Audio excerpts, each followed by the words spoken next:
우리 옆에 분들과 이렇게 인사하겠습니다. 예수의 흔적을 가집시다. 우리 안에 예수 그리스도의 흔적이 남아서 우리를 볼 때 그리스도의 영광이 나타날 수 있기를 간절히 축원합니다. 여러분 혹시 제가 어느 군대 어디로 갔는지 기억하시나요? 제가 국군 간호사관학교로 갔다고 그랬죠. 정말 하나님의 은혜로 그 국군 간호사관학교라는 정말 편한 부대로 갔습니다. 거기에서 도서관에서 이제 근무를 하다가 전역을 했는데, 근데 제가 자대 배치를 받는 첫날 밤에 고참이 저를 깨워서 화장실로 데려갔습니다. 근데 갑자기 바지를 벗더니 허벅지에 상처를 보여주는 거예요. 야, 우리 부대는 이렇게 학교로 위장하고 있지만 비상사태가 일어나면 우리가 소집되고 급히 최전방으로 간다고. 그렇게 이야기를 하는 거예요. 근데 그 고참이 바지를 벗고 보여주는데 얼마 전에 입은 수류탄 자국이라고 하면서 이렇게 꿰맨 자국이 있더라고요. 근데 얼마 전에 정말 꿰맸더라고요. 그래서 제가 그걸 보면서 너무나 놀랐습니다. 아, 내가 정말 부대를 잘못 왔구나. 근데 그 다음날 아침에 모든 사실이 드러났습니다. 그 고참은 취사병이었고 그 양파 자르다가 잘못 칼을 떨어뜨려가지고 이제 얼마 전에 이제 꿰맸다 그러더라고요. 근데 첫날이니까 아무것도 모르는 저는 이제 속았던 거죠. 그 고참의 그 바늘로 그 꿰맨 자국 때문에 저는 그 모든 말을 믿었던 것입니다. 여러분 마음속에, 여러분의 삶 속에 혹시 그리스도 안에서 믿음을 가지고 살아가는 가운데 가지게 된 흔적들이 있습니까? 여러분의 삶 속에 이것은 그때 예수 그리스도를 믿는 믿음 안에서 내가 견디다가 당한 상처이고 고난이며, 또 이것은 내가 그때 유혹 속에서 내가 승리하기 위해 발버둥 치다가 생긴 그런 상처이다라고 말할 수 있는 그런 흔적들을 여러분 혹시 가지고 계십니까? 어쩌면 오늘 사도 바울은 이러한 흔적들이 우리 그리스도인 안에 있어야 됨을 가르쳐 주기 위해 오늘 본문의 말씀을 쓰지 않았을까 생각합니다. 먼저 오늘 본문의 말씀이 기록된 이유는 갈라디아 교회 안에 있는 잘못된 가르침 때문이었습니다. 할례라는 이 문제가 갈라디아 교회 안에 너무나 큰 문제로 떠오르게 되자 사도 바울은 이것을 바로잡기 위해서 갈라디아 교회들에게 편지를 쓰게 되는데, 그 편지 가운데 사도 바울은 그것이 잘못된 것임을 쭉 교리적으로 설명한 이후에 제일 마지막에 이제 자필로 직접 그 편지를 마무리하면서 너희들이 꼭 기억하고 지켜야 될 것이 있다. 너희들이 항상 기억해야 될 것이 있다라고 하면서 이렇게 마무리하는 편지의 내용이 오늘 본문의 내용입니다. 오늘 본문의 내용을 가지고 우리가 함께 말씀을 나눌 때, 우리는 그리스도인으로서 어떠한 예수 그리스도의 흔적을 가지고 살아가야 되는지에 대해서 우리가 함께 나누고 또 그러한 삶을 살기를 소망하게 되는 은혜가 있기를 간절히 소망합니다. 오늘 우리 말씀을 보면 이제 사도 바울이 이제 마지막 그 말씀을 마무리하고 있는데, 보통은 마지막 말씀을 마무리할 때 인사말로 마무리할 때가 많습니다. 근데 마지막까지 사도 바울은 오늘 본문에서 앞서 이야기했던 모든 말씀들을 요약해서 정리하면서 마무리하고 있습니다. 그만큼 지금 갈라디아 교회들에게 중요한 말씀을 전하고 있음을 알 수 있죠.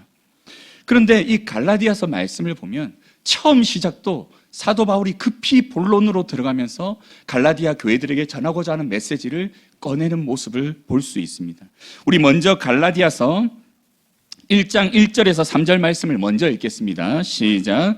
사람들에게서 난 것도 아니요 사람으로 말미암은 것도 아니요 오직 예수 그리스도와 그를 죽은 자 가운데서 살리신 하나님 아버지로 말미암아 사도된 바울은 함께 있는 모든 형제와 더불어 갈라디아 여러 교회들에게 우리 하나님 아버지와 주 예수 그리스도로부터 은혜와 평강이 있기를 원하노라. 아멘. 사도 바울은 1장 처음에 이렇게 말씀하고 있습니다. 사람들에게서 난 것도 아니요 사람으로 말미암은 것도 아니요 오직 예수 그리스도와 그를 죽은 자 가운데서 살리신 하나님 아버지로 말미암아 사도된 바울은. 사도 바울이 편지의 처음에 이렇게 자신의 사도성에 대해서 언급하면서 편지를 시작하는 이유는 그 교회 안에 이러한 사도 바울의 사도성을 의심하는 상황이거나 아니면 사도 바울의 권위를 인정하지 않는 상황에 있을 때 사도 바울은 이 말씀을 꺼내면서 보통 편지를 썼습니다. 왜냐하면 내가 그리스도와 하나님으로부터 임명받은 사도임을 말하면서 편지를 시작함과 동시에 이제 내가 전하는 이 말씀은 내 말씀이 아니라 그리스도께서 나에게 주신 말씀이다라는 것을 강조하기 위해서 이렇게 시작하였죠. 그렇다면 지금 갈라디아 교회 안에서도 지금 사도 바울의 사도성을 의심하고 인정하지 않으며 사도 바울이 전했던 복음을 받아들이지 않고 다른 복음을 따르는 사람들이 존재했다는 것을 우리는 추측해 볼 수 있죠. 그 내용에 대해서 이제 4절 5절 말씀에 나와 있습니다. 우리 오늘 본문 4절 5절 말씀 우리 다 함께 읽겠습니다. 시작.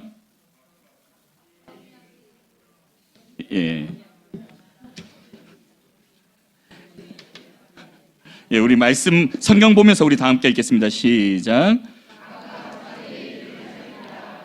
면 사랑할 것이 자기에게 있어도 남에게 있지 아니하리니 각각 자기의 짐을 질 것이라. 우리 6절 7절 말씀 다 함께 읽겠습니다.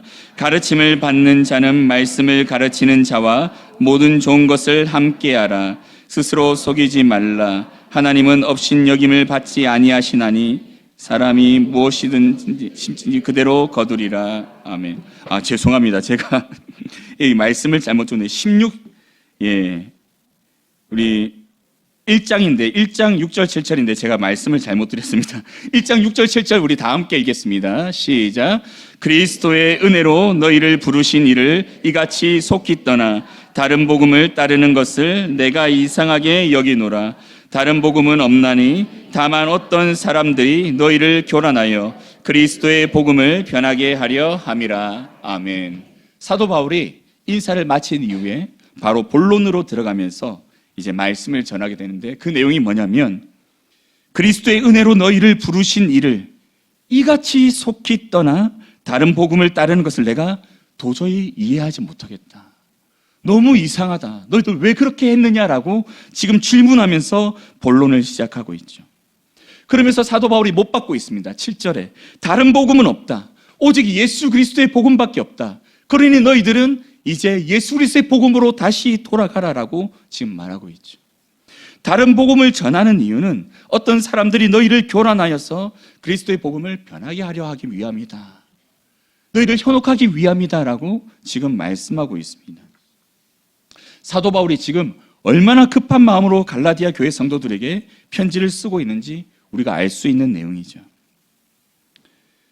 지금 갈라디아 지역 교회에 사도 바울은 할례가 유행하고 있다는 소식을 들었습니다. 분명히 사도 바울이 그곳에 있을 때는 오직 예수 그리스도의 십자가의 은혜로 구원받았으니 너희는 이제 율법으로부터 자유하게 되었고 이제 율법 아래에 있는 것이 아니라 하나님의 은혜 아래에 있음을 가르치며 이제 오직 예수 그리스도로 말미암아 의롭다함을 입었으니 이제 구원받은 자로서 그에 합당하게 살아갈 것을 분명히 가르쳤죠. 이제 율법이 너희를 억누르지 못할 것에 대해서 이미 가르쳤습니다. 이제 율법으로부터 자유하게 되었음을 분명히 선포하였죠. 그런데 지금 갈라디아 교회 성도들이 다시 한 명, 두 명 지금 할례를 받는 모습들이 나타나고 있었습니다. 이걸 들은 사도 바울이 그 마음이 불같이 일어났습니다. 누가 이 일을 했는지 정말 화가 나서 지금 사도 바울은 급히 갈라디아 교회에 이제 이 할례 받는 이 일을 멈추고 오직 그리스도의 십자가의 복음으로 다시 돌아갈 것에 대해 선포하고자 편지를 들게 되어지죠. 그래서 오늘 본문과 같이 1장 말씀과 같이 사도 바울은 본론이 시작하자마자 바로 이에 대해서 말씀하고 있습니다. 너희들 내가 전한 그리스도의 복음을 어떻게 이렇게 속히 떠나갔느냐. 정말 이해할 수가 없다. 다시 그리스도의 복음으로 돌아가라 라고 지금 사도 바울은 가르치면서 말씀을 시작하고 있습니다. 여러분, 근데 이 갈라디아 지역에 있는 교회들이 어떤 교회들인가요? 제가 예전에 한번 설교한 적이 있었는데 갈라디아 지역에 있는 교회들은 바로 사도 바울이 1차 전도 여행 가운데 세웠던 교회들입니다. 비시디아 안디옥, 이고니온, 루스드라, 더베 이 지역에 세워진 교회들이 바로 갈라디아 교회들입니다. 근데 여러분 루스드라에서 무슨 일이 있었는지 기억하시나요? 감사합니다. 예, 다시 제가 한번 말씀드리겠습니다. 루스드라에서 사도 바울이 돌에 맞아 죽을 뻔하였죠. 그래서 사람들이 죽은 줄 알고 사도 바울을 어떻게 했을까요? 성 밖으로 끌어냅니다. 그런데 그때 사도 바울이 살아나게 되어지고 다시 루스드라 성으로 들어갔다가 더베로 갔다가 다시 루스드라로 돌아왔다가 그 다음에 이고니온으로 갔다가 다시 비시디아 안디옥으로 돌아가는 모습을 보이게 됩니다. 근데 루스드라에서 사도 바울을 돌로 쳤던 사람들이 누굴까요? 비시디아 안디옥에서 그리고 이고니온에서 사도 바울을 배척했던 유대인들이었습니다. 사도 바울이 보통 이제 교회를 세울 때 어떤 방법으로 전도를 했냐면 그 지역에 가면 가장 먼저 유대인들이 모이는 회당에 가서 복음을 전했습니다. 그리고 그 회당에서 예수 그리스도의 복음을 받아들이는 이 유대인들을 중심으로 교회를 세우게 되었죠. 그런데 이 유대인들 중에 믿는 사람들도 있고 안 믿는 사람들도 있었겠죠.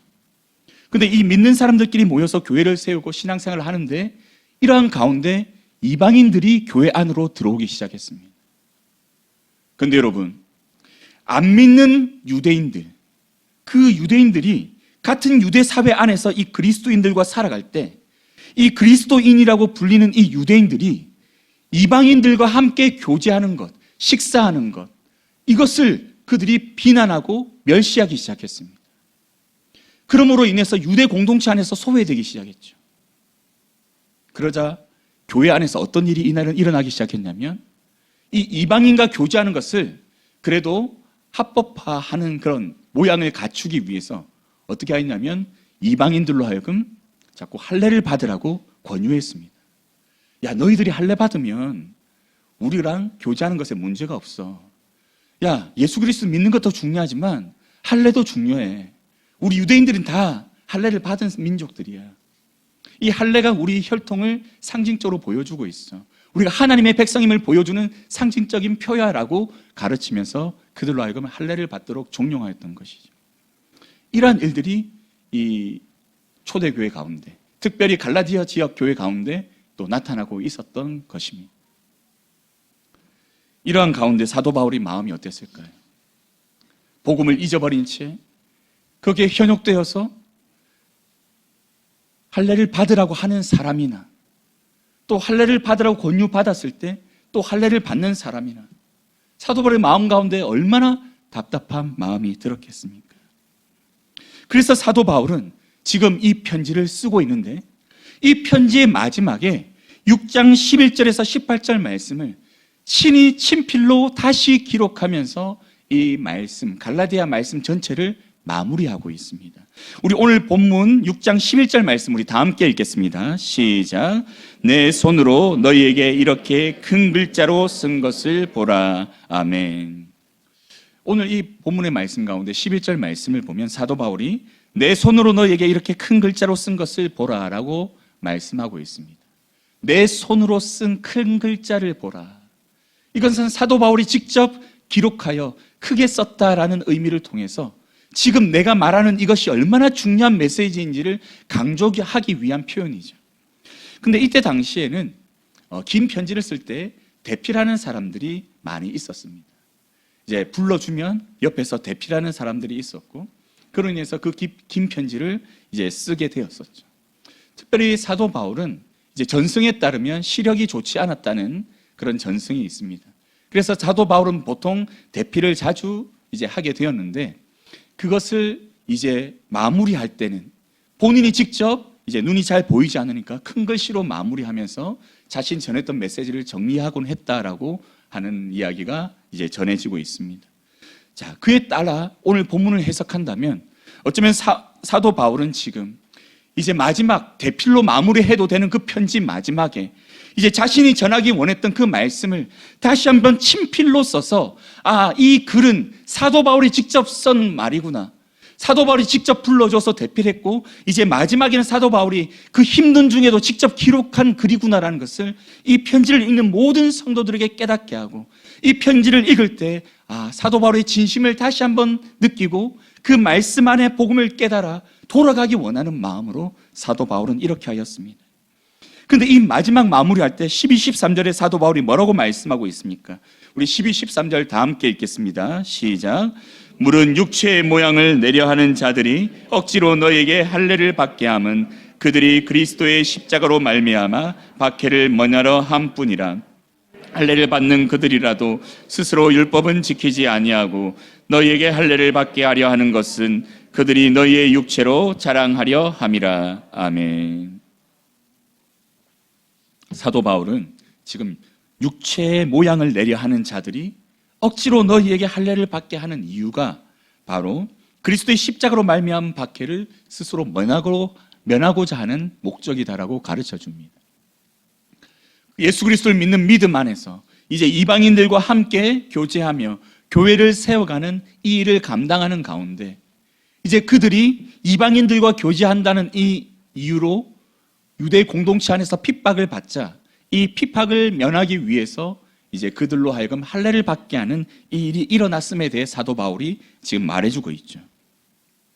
개인적인 이유로 그리스도 때문에 고난받는 것을 참지 못한 채 이들은 이러한 모습을 보여줬습니다. 근데 이 얼마나 악한 일입니까?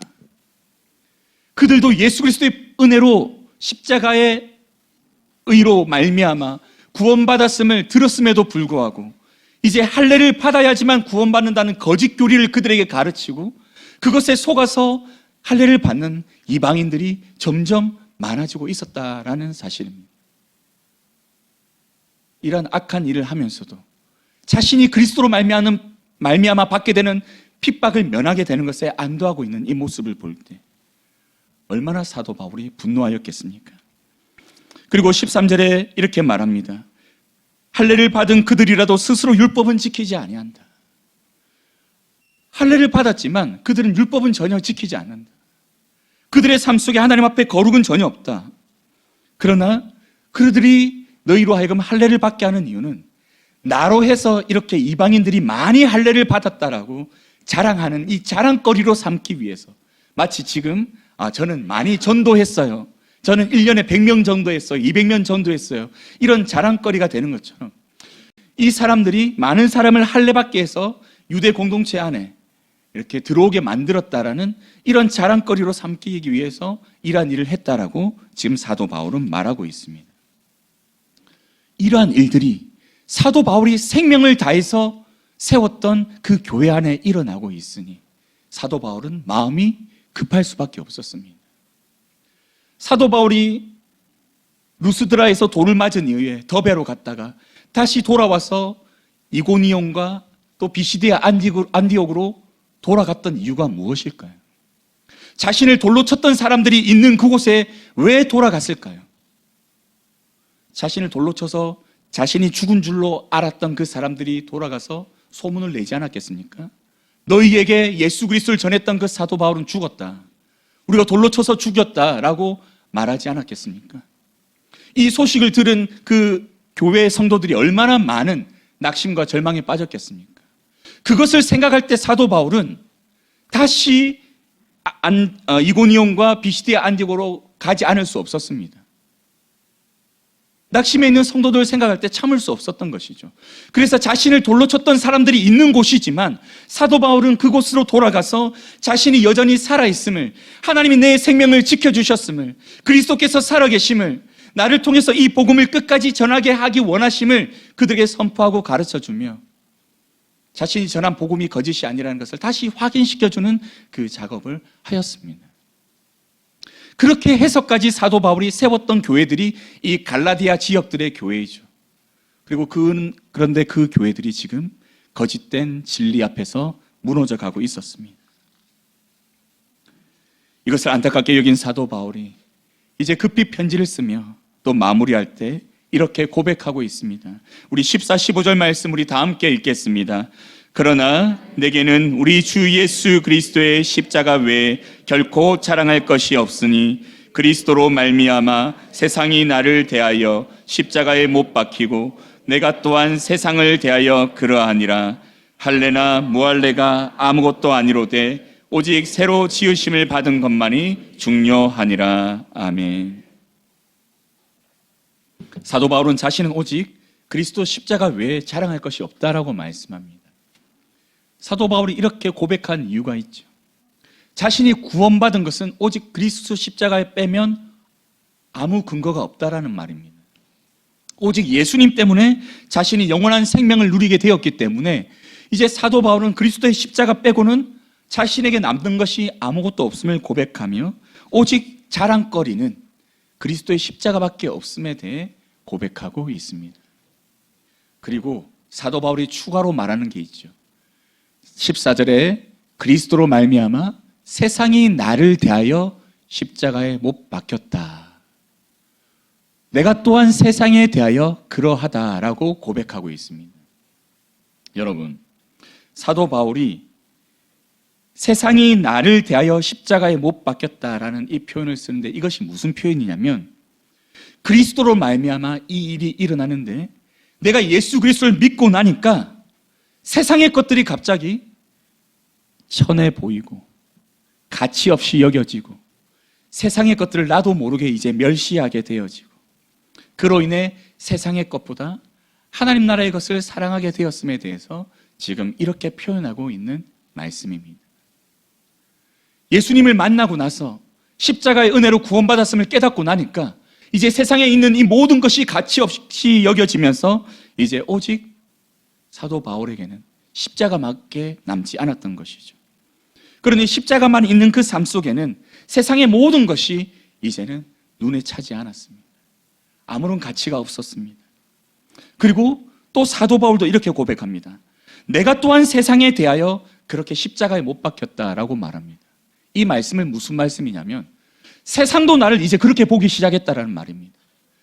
옛날에는 내가 세상에 속해서 살아갈 때 세상도 나를 똑같이 여기고 나를 이상히 여기지 않고 그렇게 함께 가고 있었는데 이제 예수 그리스도를 만나고 내가 세상에 대하여 십자가에 못 박혀서 전혀 다른 사람이 되고 나니까 이제 세상이 나를 다르게 보기 시작했다라는 말입니다. 이제 세상이 나를 멸시하기 시작합니다. 세상이 나를 핍박하기 시작합니다. 세상이 나를 경멸하기 시작합니다. 이러한 일들이 사도 바울에게 일어나기 시작했습니다. 당장 사도 바울의 삶을 보면 마찬가지죠. 예수 그리스도를 믿는 자들 핍박하러 다닐 때 사도 바울의 권세가 얼마나 기세등등하였습니까? 정말 수많은 사람들의 정권을 위임받아서 예수 믿는 사람들을 마음껏 잡아들일 수 있도록 또 죽일 수 있는 권한까지 받아 그는 활동하였습니다. 그랬던 그가 이제 예수 그리스도를 믿고 나니까 이제 유대인들에게 목숨의 위협을 받는 상황으로 완전히 상황이 역전되게 되었죠. 그리스도를 알지 못했을 때 그는 로마 시민권을 가지고 그 모든 권세를 누리며 살았지만 이제 예수 그리스도를 알고 십자가를 붙드는 그 순간 그는 세상에 있는 모든 것으로부터 배척당하기 시작하면서 그것으로 인해 고난의 길을 걷기 시작하였습니다. 사도 바울은 이러한 자신의 삶을 이렇게 비유하고 있습니다. 세상이 나에 대해 못 바뀌었고 나도 세상에 대해 못 바뀌었다. 이제 더 이상 나와 세상은 하나가 될 수 없었고 서로 배척하는 상태가 되었음에 대해 가르쳐주고 있습니다. 이러한 삶의 모습이 사도 바울의 삶 속에 나타났어. 이제 사도 바울은 그 이후의 삶 속에 예수 그리스도를 믿는 믿음 안에서 받게 되는 모든 환난과 고난들을 십자가 하나만을 붙들고 능히 견디며 승리하며 살아가는 삶의 모습을 보여주게 되어지죠. 나를 위해 십자가에 달리신 예수 그리스도를 기억하며 사도 바울도 세상에 대해 십자가에 못 박힌 그 삶을 살아내기 위해 생명을 다해 노력하는 모습을 보여주게 되어집니다. 그런데 여러분, 사도 바울과 같이 이렇게 세상에 대하여 십자가에 못 박힌 삶을 살아가는 수많은 사도들과 또 믿음의 사람들이 있었던 반면에 너무나 많은 사람들이 그러한 핍박과 환난 가운데 유혹 속에 쉽게 예수 그리스도를 버리고 떠나는 사람들도 많이 있었습니다. 이러한 중에도 사도 바울은 몸소 예수 그리스도를 믿는 믿음을 지켜가는 그 삶의 흔적들을 그 삶 속에 하나하나 새겨가는 가운데 이제 그를 바라보는 믿음의 성도들에게 그 흔적들을 가르쳐주며 이제 자신이 걸어왔던 이 길 속에 그들도 동참하기를 바라는 귀한 믿음의 간증들을 하나하나 그들에게 전하는 모습을 보여주고 있습니다. 그 모습이 바로 이 갈라디아서 안에도 나타나고 있죠. 사도 바울이 죽을 뻔했던 일들과 또 그들을 다시 믿음 위에 세우기 위해 돌아와서 교회를 세웠던 그 일들을 사도 바울의 간증으로 이미 말하지 않았겠습니까? 그 간증을 들었을 때 얼마나 감동했겠습니까?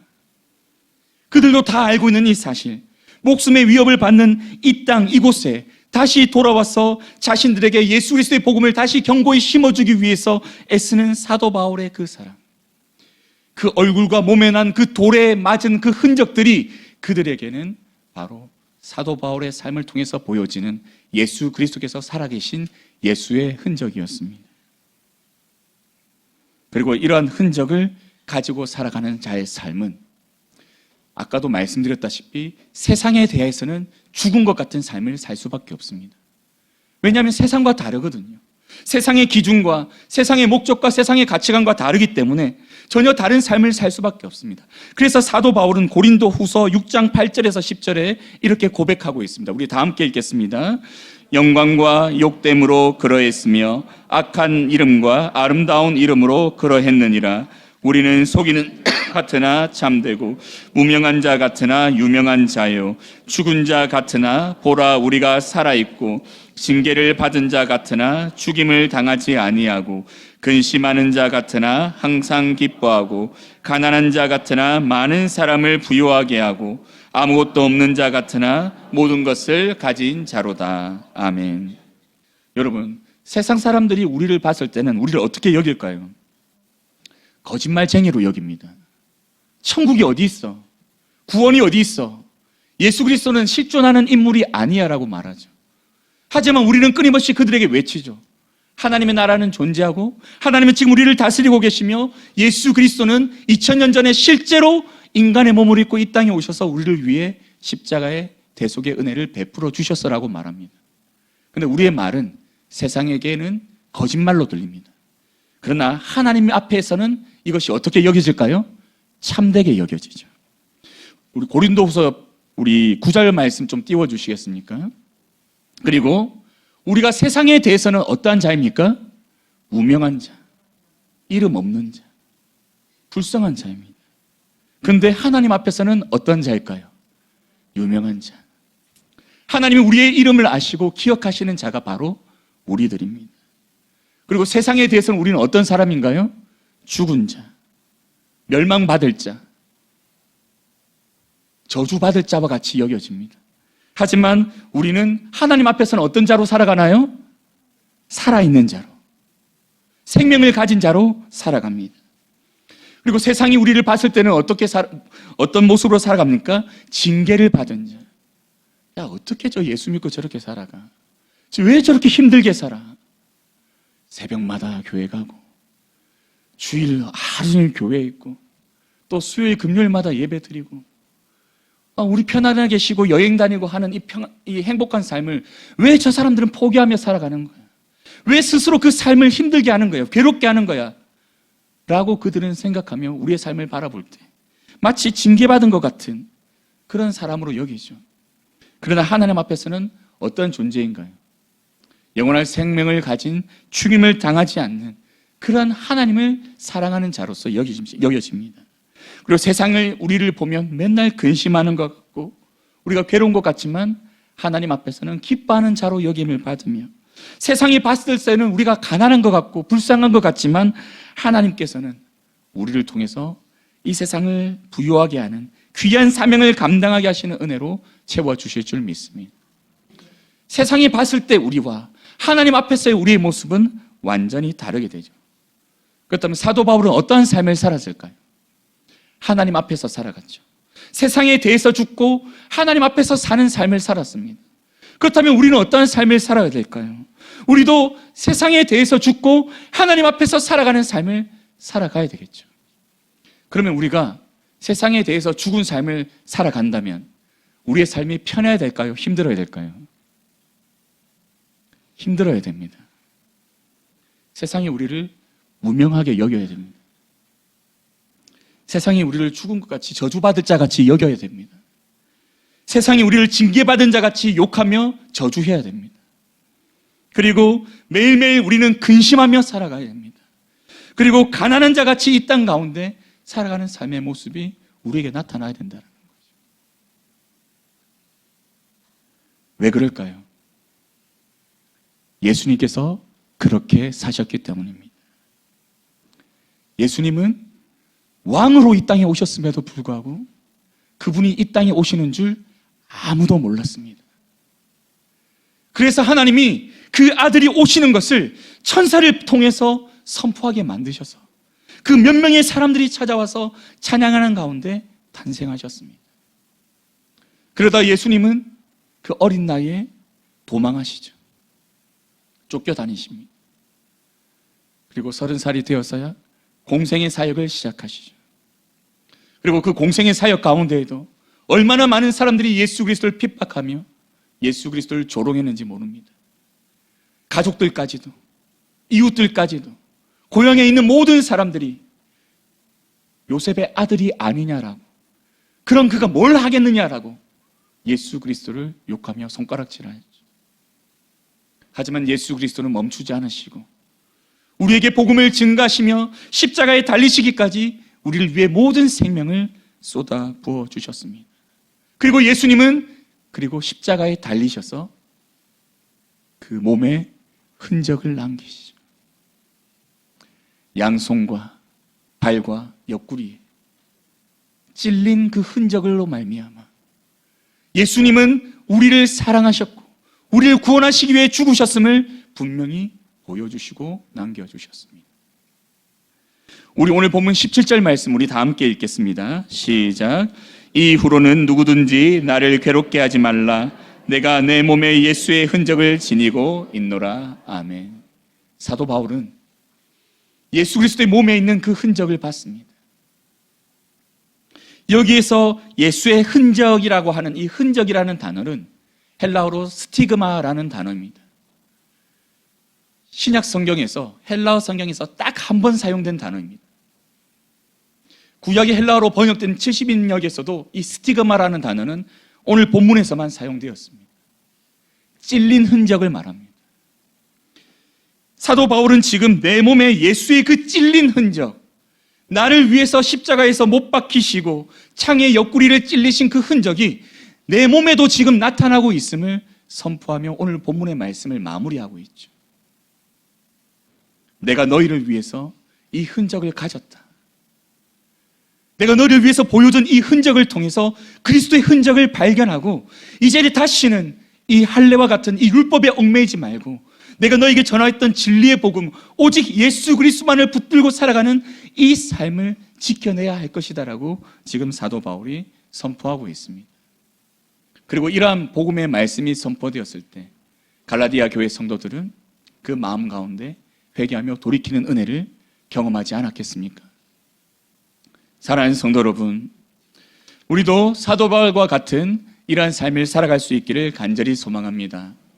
여러분, 아까 이야기했던 우리가 무명한 자로 살아가고 저주받은 것처럼 살아가고 죽은 자처럼 살아가는 세상과 반대된 이 삶 속에서 성도의 삶을 살아가는 가운데 우리는 세상의 공격으로 말미암아 상처를 받을 수밖에 없습니다. 그 공격을 받으면 상처를 받게 되는데 그 상처가 바로 누구의 흔적이라고요? 예수 그리스도의 흔적이죠. 우리의 삶 속에 그 흔적이 하나하나 새겨져서 여러분의 삶 속에 간증으로 남아있기를 간절히 소망합니다. 여러분, 우리 교회 안에 이러한 흔적들이 많이 있길 바랍니다. 우리 권사님들 모일 때마다 이번 주에 이거 예수님 뭐 하느라고 이렇게 다쳤어. 내가 어디에 뭐 다리를 삐끗했는데 이거 뭐 하다가 다쳤어. 이게 그냥 신세 한탄이 아니라 내 안에 주를 위해 살아가는 그 삶 가운데 나타난 이 고난이 오히려 내 삶 속에 자랑이 되고 오히려 이로 말미암아 나의 이 고난을 자랑하는 이 일이 모두에게 다시 예수 그리스도를 발견하게 하고 그들로 하여금 믿음으로 세워가는 은혜로 이어지는 축복의 통로가 될 수 있기를 간절히 소망합니다. 우리 이러한 하나님의 은혜의 교회 인천중앙교회 되길 간절히 축원합니다.